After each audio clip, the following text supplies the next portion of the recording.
Hello everyone, great to have you with us again. Today, I tested a super wide-angle zoom lens from Canon that's over 30 years old. It was developed and built for analog Canon EOS cameras. As is typical with the Canon EF system, this lens is compatible with all analog Canon EOS cameras ever made, as well as Canon's digital SLRs. With the help of a Canon EF to RF adapter, it can also be used without issues on Canon's latest mirrorless cameras. Since it is a small and lightweight lens, it seems perfect to always have in my camera bag. I might even pair it with my EF 1.4 85mm to create a small setup for when I want to travel light with minimal gear. I wanted to see if the mechanical and optical quality of the lens would be sufficient for this purpose. I tested this Canon EF 3.5 4.5 20 to 35mm on my Canon EOS R5. It's a real challenge for the lens as it has to show its performance on a 45-megapixel sensor. But first, let's take a look at the history of Canon's super wide-angle zooms and the technical specs of this lens. The lens was introduced to the market in March 1993. It was the second 20-35mm lens for the then relatively new Canon EOS system. Back in 1989, Canon already introduced a fast EF 2.8 20-35mm as its first super wide-angle zoom for the EOS models. Canon had already offered a FD 3.5 20-35mm since 1978 and a NFD 3.5 20-35mm since 1984 for the analog Canon FD system.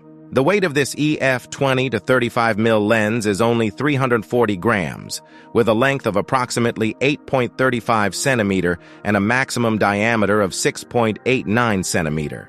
12 lens elements arranged in 11 groups are supposed to provide good optical performance. That's what I hope. The aperture consists of 5 blades, and depending on the focal length chosen, a minimum aperture of f22 to f27 is available. The maximum magnification is 0.13 times. Screw-in filters with a size of 77mm can be used. It is very practical that the filter thread doesn't rotate, neither when changing the focal length nor when focusing. This makes the use of polarizing or graduated filters much easier. In this context, I recommend using an EF to RF adapter with a built-in filter drawer. For this adapter, I use a polarizing filter, a variable neutral density filter, and various effect filters. The advantage of such an adapter is clear. You always have at least one filter in the drawer and don't need different sizes of screw-in filters. However, I still use a UV or skylight filter to protect the front element.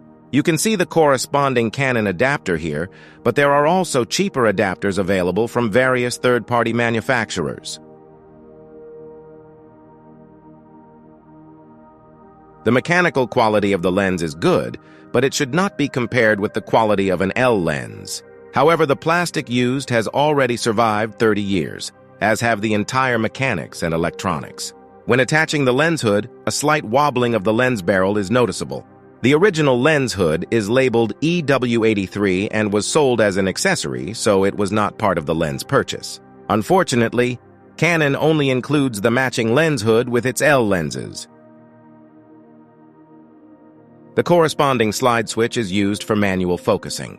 The focusing ring is very easy to operate, even if the adjustment travel is quite short. Thanks to the ultrasonic motor, automatic focusing can be activated at any time.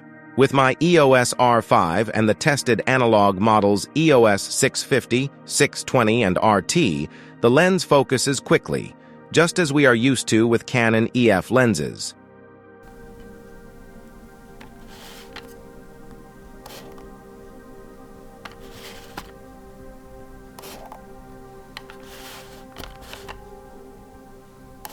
The built-in ultrasonic drive also ensures almost silent operation.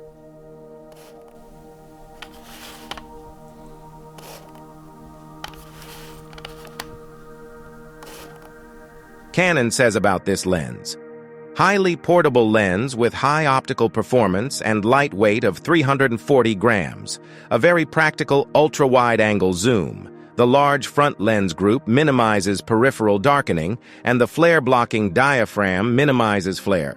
Also, with lens group 2 being the zoom group, distortion is corrected. Let's see if that's true.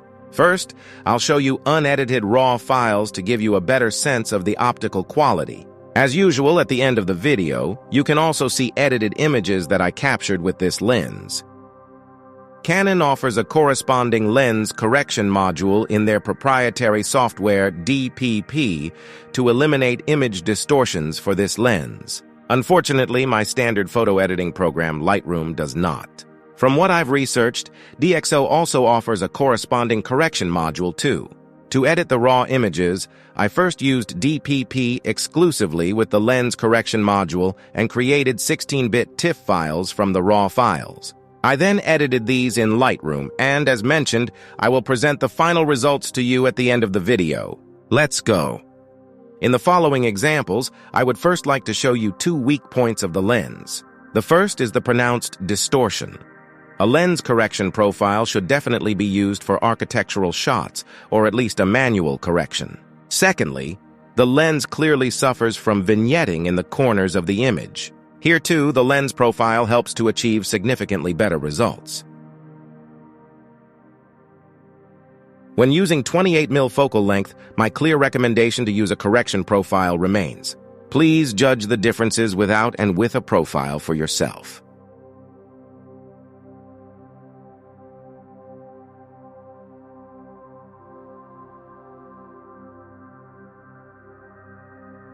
The 35mm focal length also benefits from the correction module, although the distortion is no longer as pronounced at this focal length. For all focal lengths, even when stopping down to f8, I recommend the automatic correction of vignetting. Distortion increases significantly at close range, even at 35mm.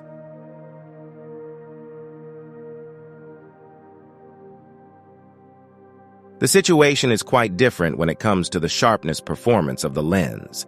I was pleasantly surprised when I looked at the pictures I had taken over the years with this lens. One thing first, though, I avoid using the respective open apertures in landscape or architectural photography. I try to avoid the following aperture settings: aperture 3.5 at 20mm, aperture 4 at 28mm, and 4.5 at 35mm. I will now show you a few unprocessed test photos with the corresponding focal lengths and aperture values. As expected, the performance of the lens increases when stopping down. F-stops of 16 and above should be avoided due to the onset of diffraction error. Here is an example of the image quality at 20mm and aperture 8.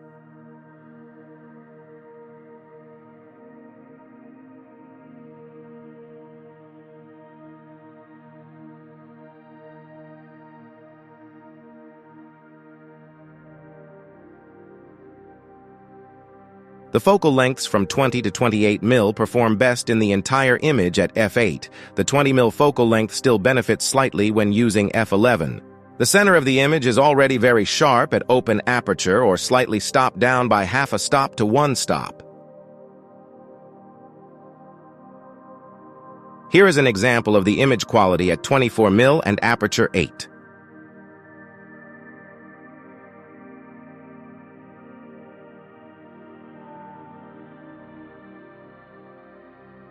Here is an example of the image quality at 28mm and aperture 8.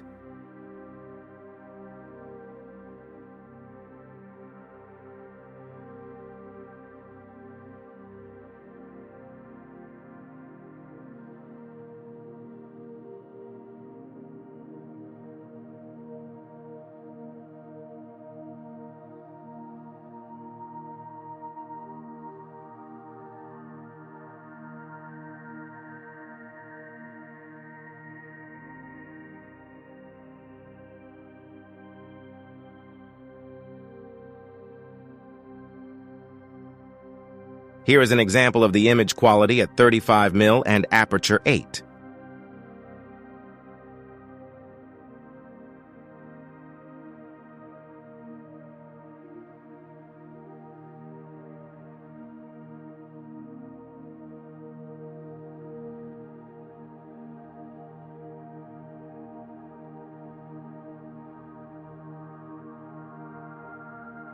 At 35mm, the lens already achieves a very good sharpness performance at f5.6. Due to the edge fall-off and the distortion of the lens, I always use the corresponding lens profile in DPP. Adobe, please write us a profile for this lens.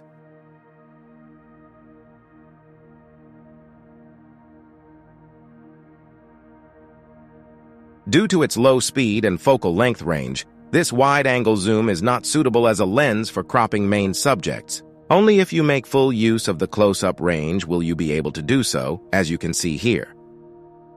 My conclusion: if you know the limitations of the lens and take countermeasures, such as using the appropriate aperture and using a lens profile, you get a very compact, small, lightweight, and inexpensive lens with a very appealing performance. The lens is therefore suitable for newcomers to wide-angle photography, but also as part of a lightweight photographic kit, if a wide-angle zoom is desired and every gram of weight reduction counts when hiking, for example.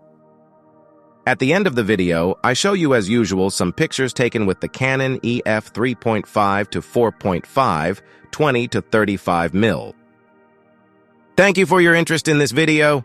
Please leave a like and subscribe to my channel if you haven't already. This way you can support my channel and my work for you at no cost. Thank you very much, stay healthy, and see you in the next video.